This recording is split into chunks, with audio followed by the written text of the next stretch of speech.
오늘은 우리 복음 노트를 위한 마태복음 개관입니다. 복음 노트를 위한 마태복음 개관.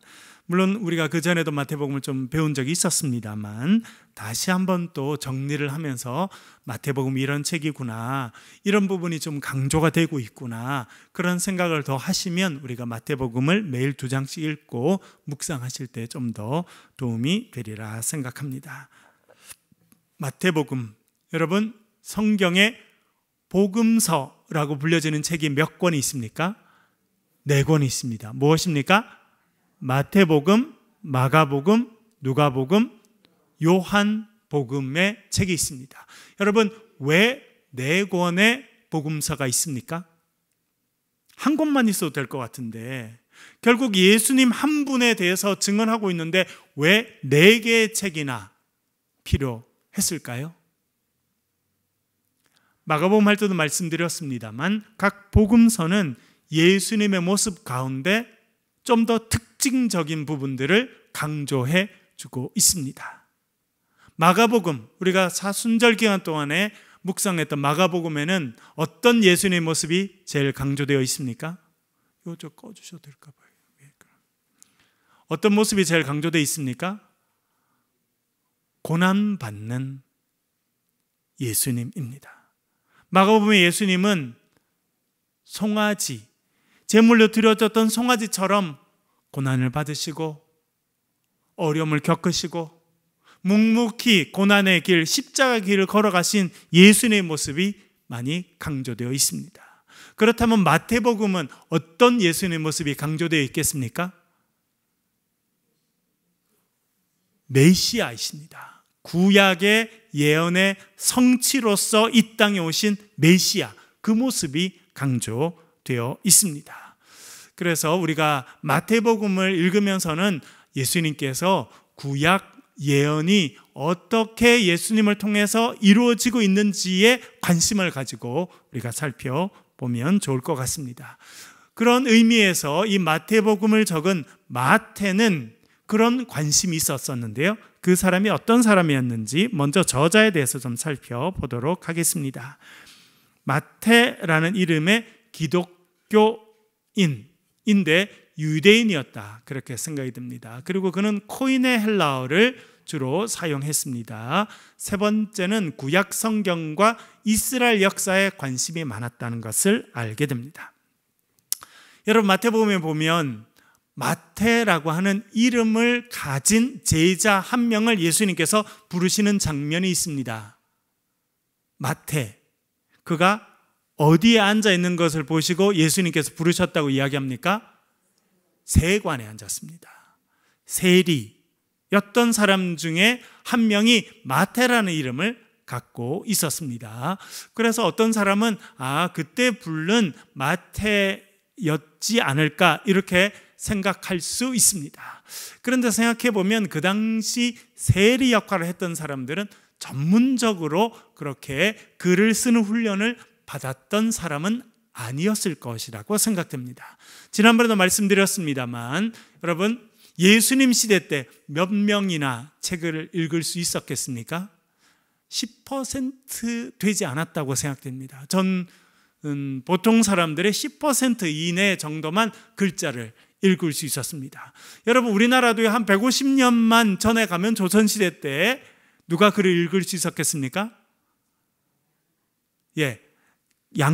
일부 양반들만 글을 읽을 수 있었을 것입니다. 그리고 그런 모습들을 타개하기 위해서 세종대왕님께서 아무리 글자를 못 읽는 사람도 반나절, 길어도 한나절이면 글을 읽을 수 있는 기역, 니은, 디귿, 리을 이런 걸 배워서 글을 읽을 수 있는 것을 만들었지만 양반들이 반대해서 오래 많이 퍼지지 못했습니다.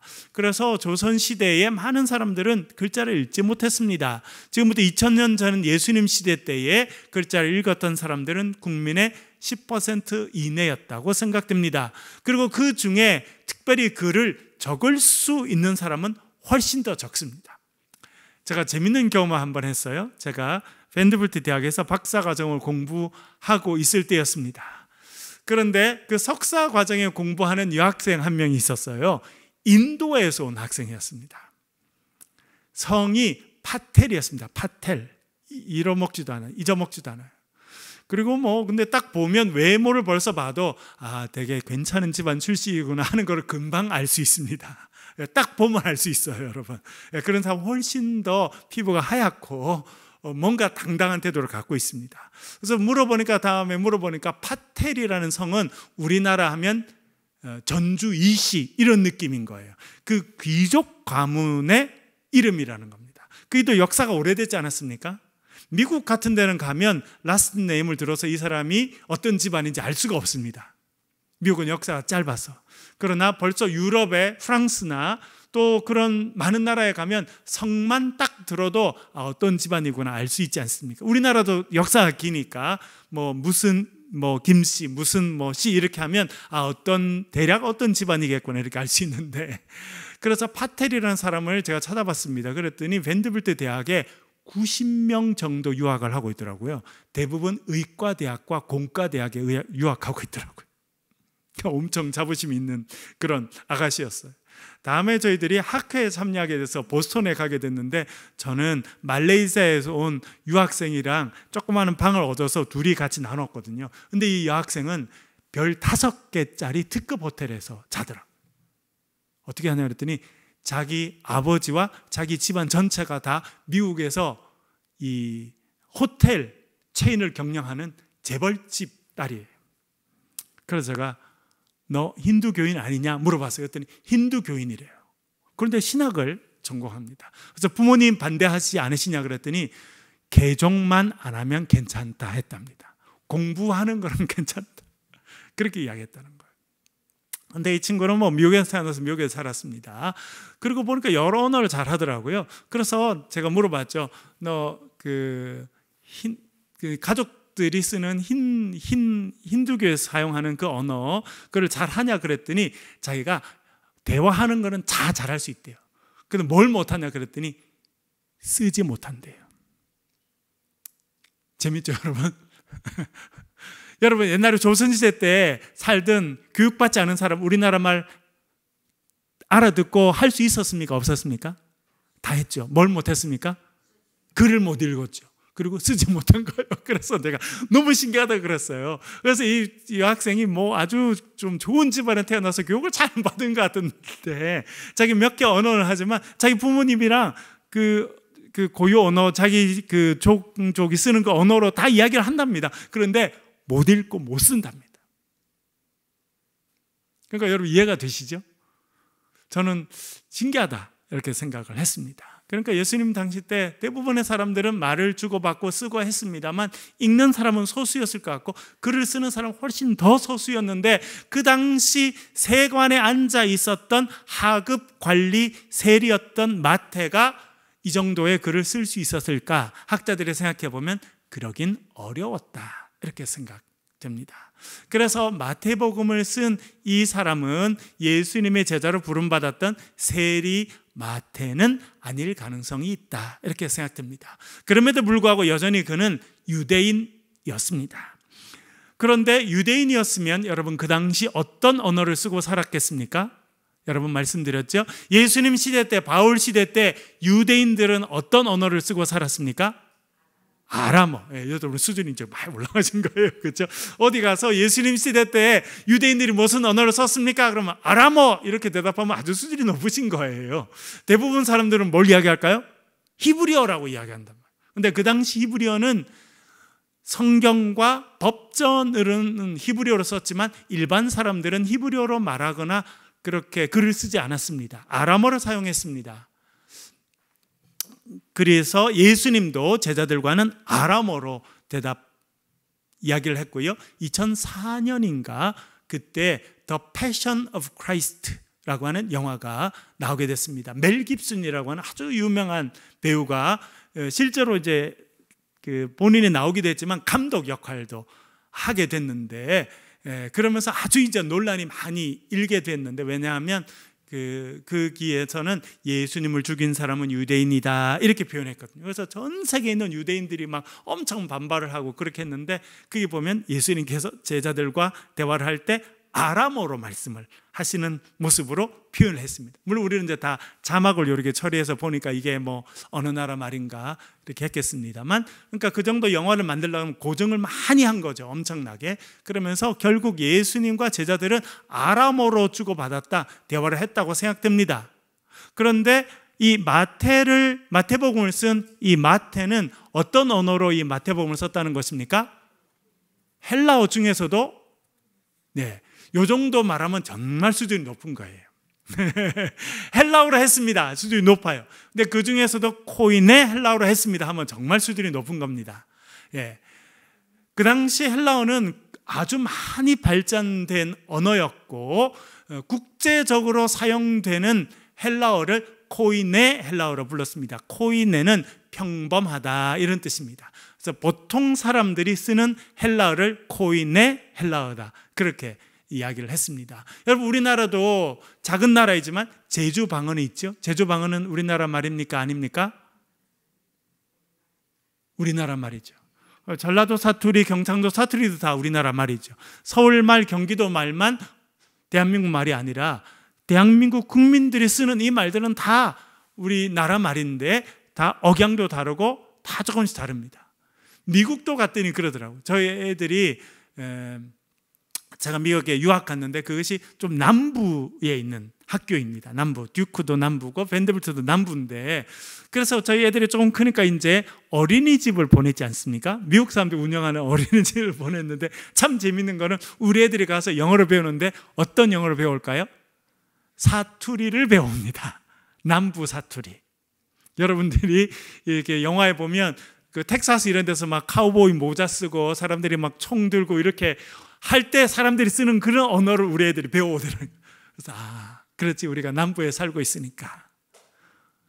미국 영어는 보통 하면, 우리 미국 영어의 표준어는 시카고 사람들이 쓰는 말입니다. 시카고 사람들, 북부의 시카고 사람들. 그 사람들이 쓰는 말이 일반적으로 영어에서는 표준어입니다. 우리나라는 서울 사람들이 쓰는 것이 표준어지 않습니까? 그래서 저도 처음에 어려웠어요. 우리는 막 야, 밥 먹나? 이러다가 예, 밥 먹었니? 이렇게 말해야 되니까 얼마나 더 힘든지. 우리나라만 사투리가 있는 게 아니에요. 영어도 있어요. We had great time on Friday. 이렇게 하면 이제 약간 표준에 가까운데, 남부로 We had a great time on Friday. 이렇게 말한단 말이에요. 예. 무슨 말인지 잘 모르겠죠, 여러분? 저도 처음에 잘 모르겠고, 신기한 거는 남부에 있는 흑인들이 사투리를 쓰면 백인들이 못 알아듣습니다. 옆집에 사는 흑인인데도 흑인들이 쓰는 언어와 백인들이 쓰는 같은 언어인데 억양과 많은 게 달라요. 그래서 흑인들이 자기들이 쓰는 영어로 써버리면 백인도 못 알아듣는 말이 있더라고요. 언어 이야기를 했습니다만, 이 코인의 헬라어를 이 정도 구사할 수 있었다고 하는 것은, 이 마태를 쓴 마태라고 하는 사람은 유대인이었지만 헬라식 교육을 많이 받은 사람이다 라고 하는 것을 알려주는 것입니다. 별로 아람어 같은 느낌이 없이 헬라어를 사용해서, 그건 뭐냐면 그는 어릴 때부터 헬라어를 사용했고 헬라어를 모국어 첫 번째 언어로 사용한 사람이었다고 하는 것을 알려줍니다. 그것은 뭐냐면 그가 팔레스타인 땅, 지금 이스라엘이라고 불려지는, 지금 뭐 텔아비브, 뭐 예루살렘, 요빠 이런 곳이 아니고 그 외에 팔레스타인이라고 불려지는 그 땅 외에 딴 지역에서 태어나서 성장했던 사람일 가능성이 많다는 것을 알려줍니다. 대표적인 사람이 사도 바울이죠. 사도 바울은 어디서 태어나서 성장했습니까? 길리기아 다소라는 데서 성장했습니다. 그래서 사도 바울도 첫 번째 언어는 아람어가 아니고 코인의 헬라어였습니다. 어떻게 아느냐? 글 쓴 것을 보면 알 수가 있습니다. 저 같은 사람은 거제도 태어나서 나중에 이제 서울에서 유학했다 미국에서 가서 제가 박사까지 공부를 했지 않습니까? 그런데 저 같은 사람이 영어를 쓰면 사람들이 다 저거 어디서 배운 영어네 이렇게 금방 알 수 있습니다. 글을 쓰는 것도 마찬가지예요. 그게 공부를 오래 했다고 금방 바뀌지 않습니다. 어릴 때 어떤 언어를 많이 사용했느냐 하는 것은 커서도 영향을 많이 주게 돼 있거든요.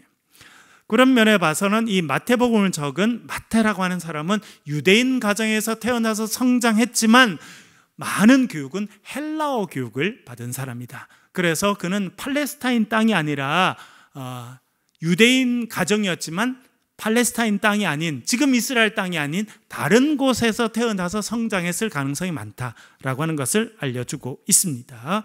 그런데 그래서 그는 코인의 헬라어를 아마 모국어로 사용했던 것 같고요. 그런데 그는 끊임없이 뭐에 관심이 많았냐면 구약 성경에 관심이 많고 이스라엘 역사에 관심이 많았습니다. 그러니까 마태라고 하는 사람은 어떻게 보면 우리가 많이 배우고 알고 있는 바울과 비슷한 거예요. 바울과. 유대인으로 태어났지만 유대 땅, 팔레스타인 땅에서 태어나지 않았고요. 그럼에도 불구하고 율법 교육도 많이 받고 구약 성경 교육도 많이 받았던 사람이다라고 하는 것을 알게 됩니다.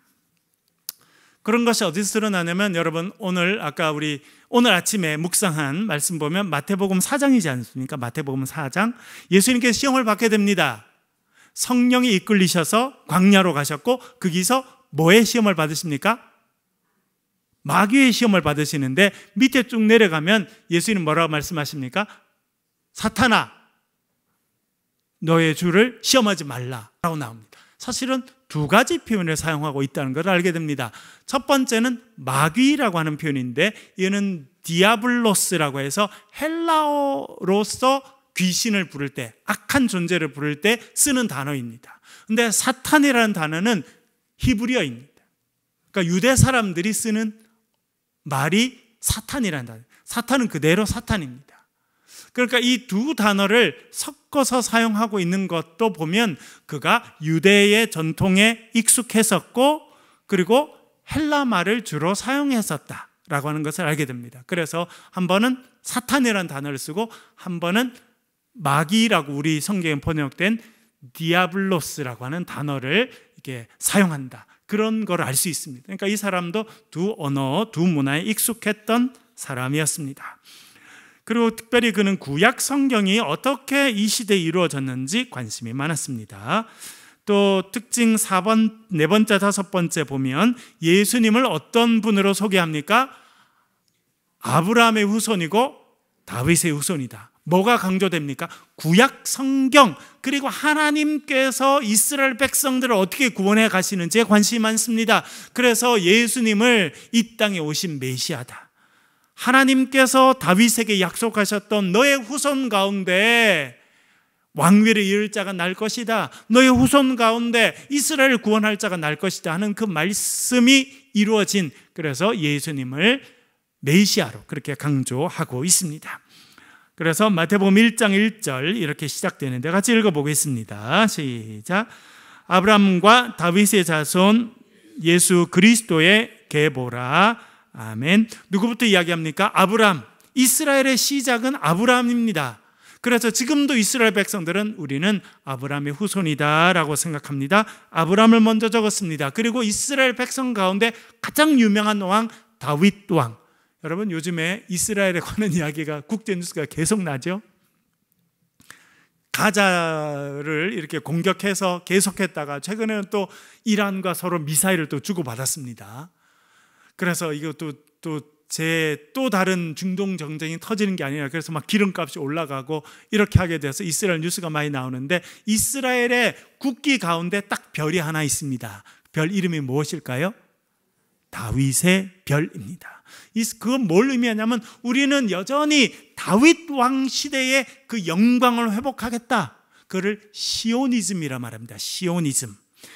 그러니까 지금 이스라엘이 이끌고 있는 네타냐후라고 하는 총리와 그 많은 사람들의 갖고 있는 저변에는 뭐가 있냐면 시오니즘이 있습니다. 뭐냐?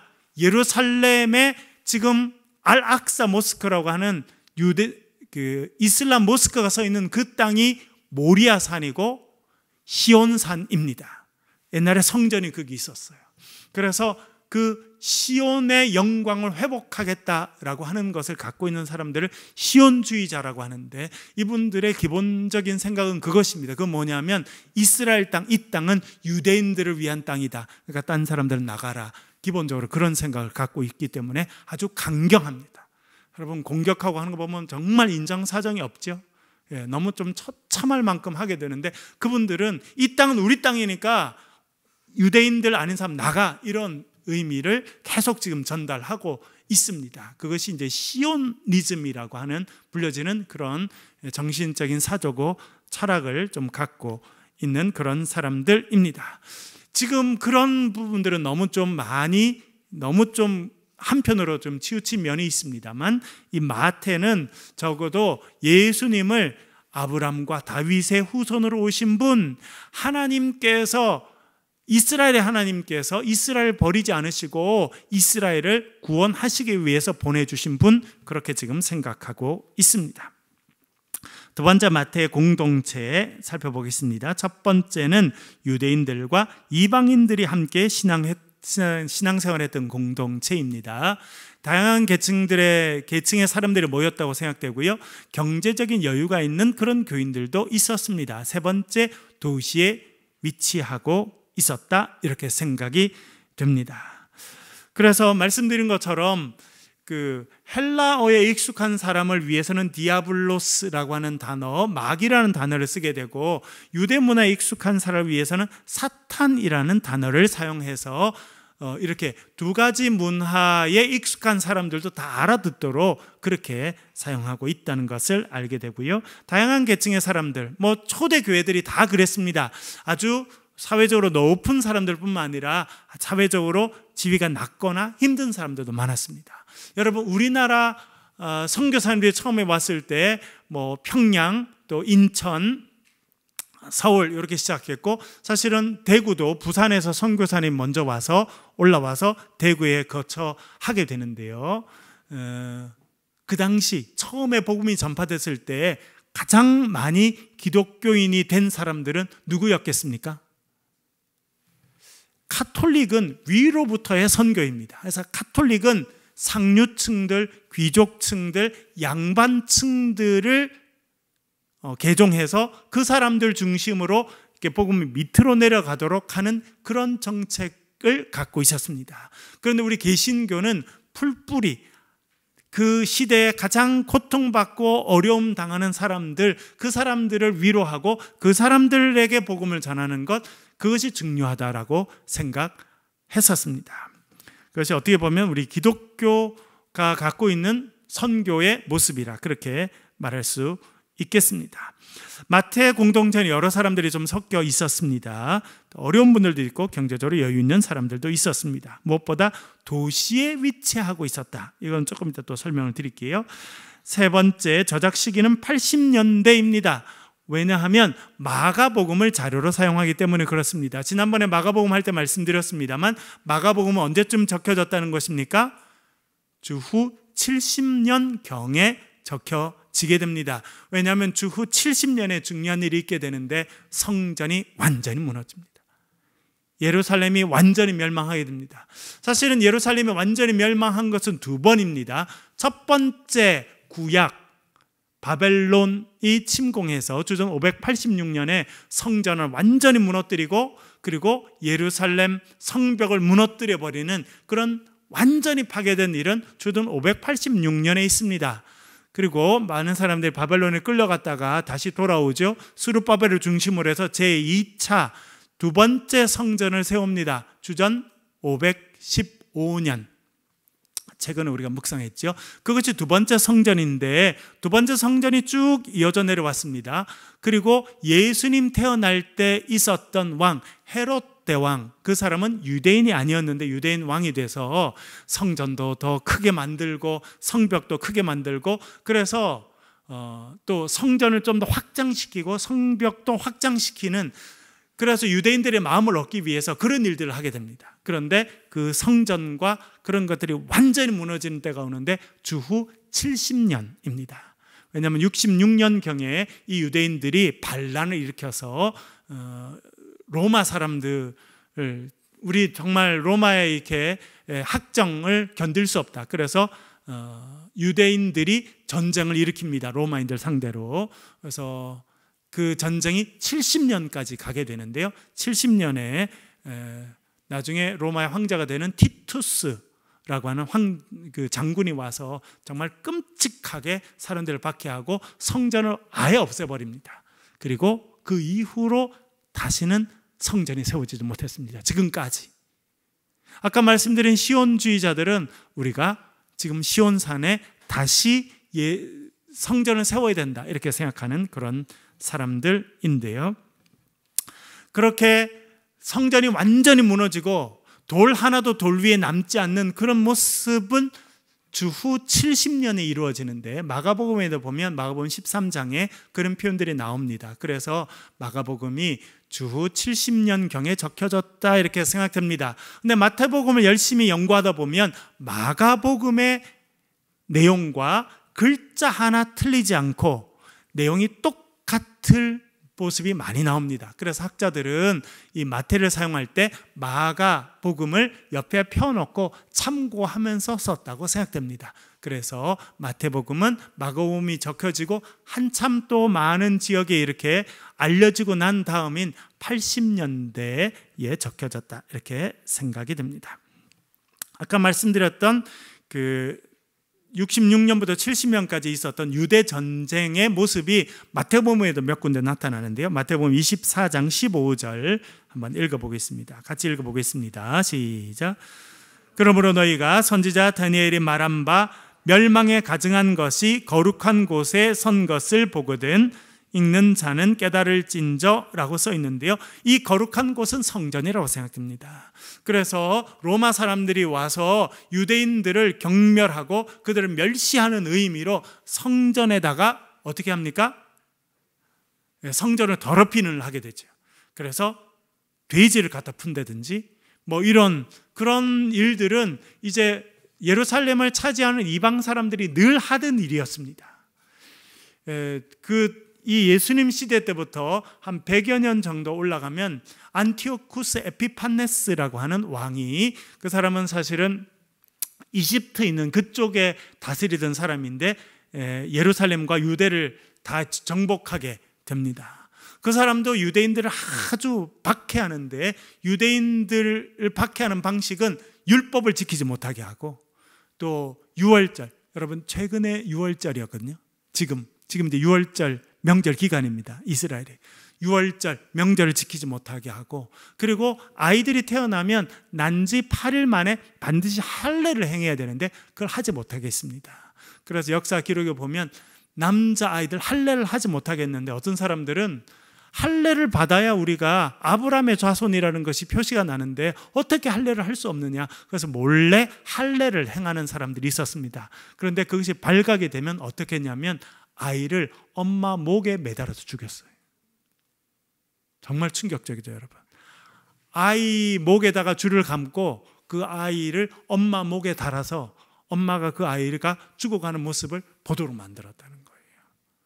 너무너무 잔인하죠. 잔인한 일들이 뭐 수없이 많습니다. 한편으로는 저는 이렇게 유대인들이 이렇게 잔인하게 하는 걸 보면 또 그런 생각 들어요. 이 사람들이 역사에서 정말 잔인한 일들은 반복적으로 당했거든요. 그래서 그런 것들이 또 남아있지 않나 이렇게 생각이 되는데, 그래서 그렇게 하면서 사람들을 학대하고 사람들을 멸시하면서 쓴 대표적인 방법은 성전에다가 돼지를 풀어버리는 거예요. 돼지는 부정한 동물이거든요. 그걸 가장 거룩한 곳에다가 그런 거를 돼지를 집어넣어서 그게 모욕하는 방법입니다. 그래서 여기서 말하는 멸망에 가증한 것이 거룩한 곳에 선 것을 보거든, 이것이 어떤 의미인지는 잘 정확하게 알 수 없습니다만 거룩한 곳에 서지 말아야 될 것이 섰다고 하는 것은 뭐 돼지 같은 걸 풀었다든지 혹은 유대인들이 너무 싫어하는 이방의 신상 같은 것들을 성전에 갖다 세우고 그렇게 하지 않았을까 이렇게 생각이 됩니다. 이런 것들이 결국 로마 사람들이 유대인들을 이제 정벌하면서 반란을 진압하면서 했던 끔찍한 일들이었다고 생각되고요. 마태복음 24장 28절 읽어보겠습니다. 같이 읽겠습니다. 시작. 죽음이 있는 곳에는 독수리들이 모일 것이니라. 아멘. 주검, 사람의 시체, 죽은 시체를 말하는데 그게 독수리검. 여러분 뭐 사실은 이런 정글이나 이런 데 가면 시체가 있으면 아프리카 뭐 저는 이제 동물의 아프리카 사바나 같은 데는 가보지 않았습니다만 에티오피아에 갔더니 진짜 독수리들이 날개가 크더라고. 한 날개 넓이면 한 1.5m는 될 것 같아요. 그래서 저런 애들이 오면 어린애는 채갈 수 있겠다 할 만큼 큰 아이들, 큰 독수리들이 있더라고요. 그러니까 시체가 있으면 이제 그 독수리나 그런 아이들이 사체, 썩은 고기를 먹으니까 그렇게 모인다 생각할 수 있겠습니다만, 상징적으로는 독수리는 뭐의 상징이었냐면 로마 군대의 상징이었습니다. 그래서 로마 군대, 카이사르와 같은 그런 군인들이 이끄는 군단에서는 군단기가 있는데 거기는 반드시 독수리 그림이 있었어요. 그리고 독수리 모양을 만든 것을 장대 위에 높이 세워서 군대가 행진할 때 그렇게 했습니다. 그래서 죽은 시체들이 있는 곳에 독수리가 있다라고 하는 것은 로마 사람들에 의해서 많은 사람들이 희생당했다라고 하는 의미로 해석해 볼 수 있는 부분입니다. 네 번째는 저작 장소인데요, 시리아에 있는 안디옥입니다. 아까 제가 말씀드린 것처럼 시리아 안디옥은 그 당시 유대인들이 가장 많이 살았던 지역 중에 하나입니다. 그래서 우리가 잘 아는 대로 거기에 유대인 회당이 있었고, 그 사람들이 예수를 믿고 아주 열심히 믿었죠. 그래서 나중에는 바나바와 바울이 선교사로 파송됐던 곳이 안디옥입니다. 이번에도 제가 좀 자세히 연구를 해봤더니 1세기 유대인들이 흩어졌던 곳 중에 하나가 알렉산드리아, 지난번에 말씀드렸죠. 알렉산드리아, 그리고 또 안디옥, 그리고 로마에도 많이 좀 가 있었습니다. 그래서 유대인들이 많이 있었던 이 안디옥이라고 하는 곳에서 교회가 있었고, 거기가 마태가 속해 있었던 그곳이 아닐까 이렇게 지금 생각하고 있습니다. 다섯 번째는 마태복음의 특징, 앞에서 좀 말씀드렸습니다만, 첫 번째는 유대의 전통을 중요하게 생각합니다. 그래서 예수님을 아브라함과 다윗의 자손으로 그렇게 묘사하게 됩니다. 두 번째는 구약을 자주 인용하고 있습니다. 그래서 구약의 예언의 말씀이 신약시대 때 예수님을 통해서 이루어졌다 그렇게 이야기하고요. 대표적인 말씀 우리가 읽어보았습니다만, 마태복음 1장 22절 23절 같이 한번 읽겠습니다. 시작. 모든 일에 된 것은 주께서 선지자로 하신 말씀을 이루려 하심이니, 가라사대 보라, 처녀가 잉태하여 아들을 낳을 것이요 그 이름은 임마누엘이라 하리라 하셨으니, 이를 번역하면 하나님이 우리와 함께 계시다 함이라. 아멘. 그래서 세 번째가 중요합니다. 이거는 제가 이번에 다시 한번 생각한 겁니다. 읽어보겠습니다. 세 번째는 뭐냐면 하나님의 언약적 신실하심을 강조한다. 여러분, 최근 우리가 구약 성경을 쭉 다 해서 이제 말라기까지 다 묵상했지 않습니까? 그러면서 제가 복음 노트를 하면서 자주 말씀드렸습니다. 구약에서 대단히 강조되는 것이 있습니다. 그것은 무엇입니까? 하나님은 언약을 지키시는 분이라는 거예요. 그것이 에스겔에도 강조되고 예레미야에도 강조되고 소선지서에서도 오게 되면 계속 강조하는 것을 제가 이번에 다시 깨달았어요. 그건 뭐냐면 하나님은요, 아브람과 했던 약속을 끊임없이 기억하시고 그것을 신실하게 행하신 분이라는 겁니다. 하나님께서 아브라함과 약속을 맺으셨을 때 뭐라 말씀하십니까? 나는 너희의 하나님이 될 것이고 너희는 나의 백성이 될 것이다. 그러니까 하나님은 내가 너희의 하나님이 되어줄게, 내가 너희의 왕이 되어줄게, 내가 너희의 선한 목자가 되어줄게, 너희를 보호해주고 너에게 복을 줄게 라고 이야기하신 겁니다.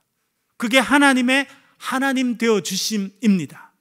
그런데 이스라엘 백성들은 신실하지 못했어요. 그래서 하나님 안 섬기고 이방신을 섬기고 그렇게 하다가 결국은 하나님께 또 채찍을 맞고 그런 일들을 반복하게 되는데, 구약 성경은 어떤 하나님을 우리에게 강조하고 있다고 이번에 다시 한번 느끼게 됐냐면 신실하신 하나님이라는 거예요. 한번 약속하신 것은 바꾸지 않으시는 하나님. 그리고 지난번에도 말씀드렸습니다만 그 하나님은 또 신실하게 약속을 지키시는데 누굴 주목해 보시면서 약속을 지키신다는 겁니까? 남은 자를 보시고 전체를 보지 않으신다는 걸 이번에 제가 한번 깨닫게 됐어요. 이스라엘 전체를 보면요, 멸망해야 당연한 민족이에요. 구원이 없이 정말 채찍에 채찍을 맞아야 될 것 같은데 하나님은요, 선지자를 보내시고 그들을 또 설득하시고 또 희망을 주시고 이야기를 하십니다. 그러면서 하나님이 주목해 보는 사람이 있었는데 그 사람들이 남은 자라는 거예요. 하나님은 신실하신 분이십니다. 제가 그 시각을 갖고 이번에 다시 마태복음을 보니까 마태는 그 하나님을 바라봤다, 이렇게 생각됩니다. 어떤 하나님? 신실하게 언약을 지키시는 하나님. 그래서 신실하게 언약을 지키시는 하나님, 이스라엘 백성들의 왕이 되어주시고 그들의 선한 목자가 되어주시는 그 신실하신 하나님께서 보내신 최후의 그리고 온전한 구원의 역사가 있었습니다. 그것이 누굴 보내주시는 거예요? 예수 그리스도를 이 땅에 보내주시는 것입니다. 그래서 그가 예수님의 사건을 어떻게 해석하냐면, 이사야 선지자가 예언했던 그 말씀, 보라 처녀가 잉타하여 아들을 낳을 것이고 그 이름을 임마누엘이라 할 것이다, 그 말씀을 이루어 주시는 하나님. 그래서 예수님은 어떤 분이십니까? 구원의 하나님이시고 임마누엘의 하나님이시고 우리와 함께 하시는 분이시다, 그렇게 이해해 볼 수 있겠습니다. 그래서 신실하신 하나님을 강조하고 있구나, 그거는 이번에 제가 다시 한번 좀 깨달은 겁니다. 예수님을 제2의 모세로 묘사합니다. 그래서 여러분, 모세 오경이 있죠. 우리가 묵상했죠. 창세기, 출애굽기, 레위기, 민수기, 신명기 몇 권입니까? 5권. 이걸 전문적인 용어로 뭐라 부른다고요? 모세 오경이고 토라라고 부릅니다. 토라, 5권의 책입니다. 그래서 마태는 예수님의 가르침을 5개 설교로 묶어놨어요. 그냥 한 것이 아니라 모세에게 모세 오경이 있다면 자기는 예수님의 말씀을 5군데 묶어서 이것이 마치 모세가 했던 모세 오경과 같은 것이다. 그래서 예수님을 제2의 모세로, 그리고 모세보다 더 뛰어난 분으로 그렇게 5장, 내일 우리가 묵상해야 될 5장, 6장, 7장에서 묘사하고 있습니다. 그래서 5장부터 7장에는 산상보훈, 산상에서 하신 설교인 거죠. 10장은 제자에 관련된 설교이고요. 13장은 천국에 관련된 설교, 18장은 공동체 설교, 23장부터 25장은 종말에 일어날 설교, 이렇게 예수님의 설교, 가르침을 5군데 모아놔서 모세 오경과 비슷하게 만들려고 했다는 것을 알게 됩니다. 그리고 처음부터 끝까지 강조하는 게 있는데, 그것은 무엇이냐면 함께 하시는 하나님입니다. 우리가 1장 22절 23절 읽어보았죠. 그래서 하나님께서 아들을 보내주시고 그 아들의 이름은 뭐라 할 거라고요? 임마누엘. 무슨 뜻이라고요? 함께 하신다고요. 누는 우리 하나님, 임마누엘, 하나님께서 우리와 함께 하신다. 그것이 1장 처음에 있는데 마지막 28장 20절 이렇게 말합니다. 읽어보겠습니다. 시작. 내가 너희에게 분부한 모든 것을 가르쳐 지키게 하라. 볼지어다 내가 세상 끝날까지, 세상 끝날까지 어떻게 하신다고요? 너희와 항상 함께 있을 것이다. 할렐루야. 그것이 복음의 메시지. 마태가 이야기하고 싶은 건 뭐냐면, 하나님께서 아브라함과 함께 하셨고 모세와 함께 하셨고 다윗과 함께 하셨고 이사야와 함께 하신 그 하나님께서 지금도 우리와 함께 하신다는 겁니다. 눈에 보이지 않아도, 때때로 우리가 느낄 수 없어도 그 하나님이 영원히 세상 끝날까지, 주님 오실 그날까지 저와 여러분과 함께 하심을 기억하시길 간절히 바랍니다. 그것이 마태복음의 메시지입니다. 그리고 하나 더 강조하는 것은요, 제자들이 성장한다는 거예요. 이건 참 위로가 되는 부분입니다. 보세요, 여러분. 처음에는 제자들이 책망받습니다. 마태복음 8장 26절 같이 읽어보겠습니다. 시작. 예수께서 이르시되 어찌하여 무서워하느냐, 믿음이 작은 자들아 하시고 곧 일어나사 바람과 바다를 꾸짖으시니 아주 잔잔하게 되거늘 어찌해서 무서워하느냐, 이 믿음 적은 자들아. 제자들을 책망하십니다. 마태복음 14장 31절 읽어보겠습니다. 시작. 예수께서 즉시 손을 내밀어 그를 붙잡으시며 이르시되 믿음이 작은 자야 왜 의심하느냐. 네, 누구 보고 이야기하신 걸까요? 베드로. 그러니까 제자들은요, 믿음이 작다고 책망을 받습니다. 왜 이렇게 무서워하느냐, 왜 이렇게 믿음이 적으냐, 왜 이렇게 온전하지 못하냐, 책망을 받습니다. 그러니까 여러분, 이 복음서를 읽으면서 제자들의 모습을 보면서 위로받으시면 돼요. 아, 예수님이 이름 불러서 직접 가르쳐 주신 제자들도 이 모양이었구나. 그러니까 우리도 너무 자책할 거 없어요. 네. 네. 그런데 참 재밌는 것은 무엇이냐면, 그렇게 책망받고 그렇게 혼났던 제자들이지만 예수님은요, 그들이 성장하게 하시고 결국 예수님의 일을 그들에게 맡겨주시는 그런 사람들로 이제 결론 나게 됩니다. 마태복음 28장 19절 20절 같이 읽어보겠습니다. 시작. 그러므로 너희는 가서 모든 민족을 제자로 삼아 아버지, 아들과 성령의 이름으로 세례를 베풀고 내가 너희에게 분부한 모든 것을 가르쳐 지키게 하라. 볼지어다 내가 세상 끝날까지 너희와 항상 함께 있으리라 하시니라. 아멘. 예수님께서 그 제자들을 부르셔서 뭐라 말씀하십니까? 너희는 가서 모든 족속으로 제자를 삼으라는 거예요. 여러분, 그것이 이 시대에 부름받은 저와 여러분, 우리 교회의 사명인 줄로 믿습니다. 이번에 우리가 에티오피아의 게네푸샤 교회를 세워주고 예배당을 세워주고 이번에 한 1,500명 정도 저희들이 음식을 또 대접하고, 이번에 또 많은 분들이 또 선물도 보내주시고, 또 저희들이 구입해서, 하여튼 지금 걱정은 내일 공항에 잘 들고 나갈 수 있을까 너무 많아가지고 비행기 잘 실을 수 있을까 고민하고 있습니다. 그처럼 우리가 정성을 다해서 이렇게 전달해 주는 거예요. 그래서 누군가는 마음이 감동이 되고, 누군가는 복음을 듣고 예수 그리스도를 믿게 되고, 누군가는 인생이 바뀌게 되는 그 일에 우리가 쓰임 받는다면, 오늘 본문에서 말한 것처럼 가서 모든 족속으로 제자를 삼아라, 그리고 성부와 성자와 성령의 이름으로 세례를 주라 하는 그 말씀을 이루는 그런 일들을 우리가 이 시대도 감당하는 것입니다. 이 말씀은 하나님께서 제자들에게 주신 말씀이기도 하지만, 이 시대를 살고 있는 너무나 연약하고 넘어지고 잘 낙심하고 불평하고 사는 우리들이지만, 하나님께서 우리를 통해서 이 말씀을 이 시대도 이루어 가시는 줄로 믿습니다. 이래 쓰임받는 저와 여러분 되시길 주의 이름으로 간절히 축원합니다.